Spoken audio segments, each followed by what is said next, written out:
Nah, strategi ini digunakan untuk membangun interaksi yang lebih baik dengan pelanggan pada waktu yang tepat dan di channel yang tepat.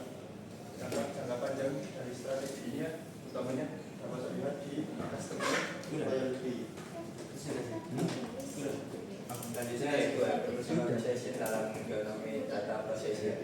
Kaitan dengan personalization dalam genomic data processing memungkinkan analisis DNA seseorang untuk mengungkap informasi kesehatan, risiko penyakit, metabolisme hingga preferensi biologis. Informasi ini dapat digunakan untuk menciptakan layanan yang sepenuhnya disesuaikan dengan profil genetik individu. Misalnya dalam bidang kesehatan, nutrisi, atau kosmetik. Contohnya yaitu rekomendasi makanan atau jajanan berbasis genetik Nutrigonom. Lanjut, apa itu genomic data processing?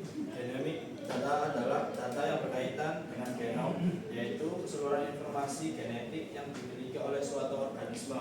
Genom ini terdiri dari urutan DNA yang mengandung instruksi biologis untuk membentuk dan mengatur seluruh fungsi tubuh makhluk hidup termasuk manusia.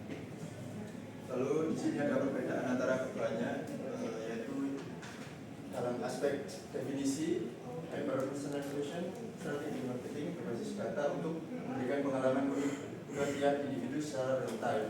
Lalu untuk yang genomik, proses pengumpulan, analisis, dan interpretasi data genetik atau DNA. Lalu untuk aspek kedua yaitu tujuan utama yang hyper-personalization meningkatkan pengalaman dan loyalty pelanggan dengan rekomendasi personal.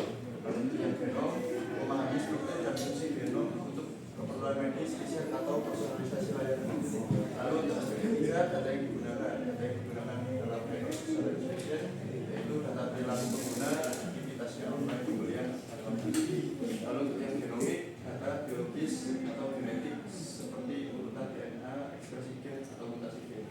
Lalu untuk aspek yang keempat, teknologi pendukung hyper-personalization ini menggunakan AI, machine learning, data analysis atau DLM.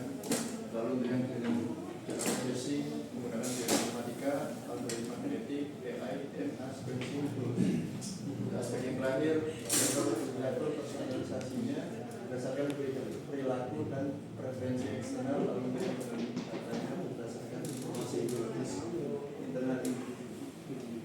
Untuk kelebihan dari genom ini, pengalaman pelanggan lebih relevan, yaitu memberi konten, layanan atau produk yang sangat sesuai dengan kebutuhan dan preferensi individual. Yang kedua ada meningkatkan loyalitas dan retensi pelanggan. Pelanggan yang merasa dipahami cenderung lebih loyal dan terus menggunakan layanan atau produk. Terus yang ketiga, potensi di bidang kesehatan. Dalam teknik genomik memungkinkan pengobatan atau pencegahan penyakit yang lebih tepat sasaran. Terus yang keempat ada optimalisasi produk dan layanan. Dengan data detail dan personal, bisnis bisa menyesuaikan produk atau layanan lebih cepat dan efisien.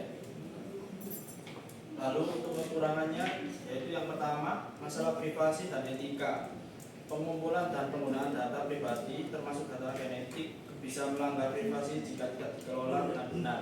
Yang kedua, kesenjangan akses. Tidak semua orang memiliki akses terhadap teknologi ini. Bisa memperlebar jurang pelayanan terutama dalam bidang kesehatan berbasis genomik. Untuk yang ketiga, biaya tinggi dan kompleksitas teknologi, berupa infrastruktur data, AI, serta keahlian teknis yang cukup mahal dan kompleks. Untuk yang keempat, ketergantungan pada data berkualitas tinggi. Hasil personalisasi hanya sebaik data yang dikumpulkan, data yang tidak akurat bisa menyebabkan rekomendasi yang salah. Terus lanjut contoh implementasinya. Yang pertama ada di bidang kesehatan, aplikasi yang merekomendasi pola makan atau obat berdasarkan DNT dan lokasi geografis spesial. Teknologi yang digunakan, yang pertama ada machine learning untuk klasifikasi risiko genetik. Yang kedua ada GIS, Geographic Information System. Terus yang ketiga ada bioinformatic tools, BLAST dan GATK. Terus yang keempat ada integrasi real time IoT device untuk pengukuran cuaca, polisi dan lain-lain.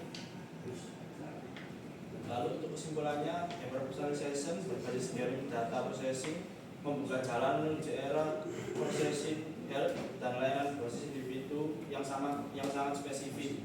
Meski menjanjikan, pendekatan ini memerlukan pengolahan data yang cermat, etis, dan terstandarisasi agar benar-benar bermanfaat tanpa melanggar privasi. Sekian dari kelompok 7, mungkin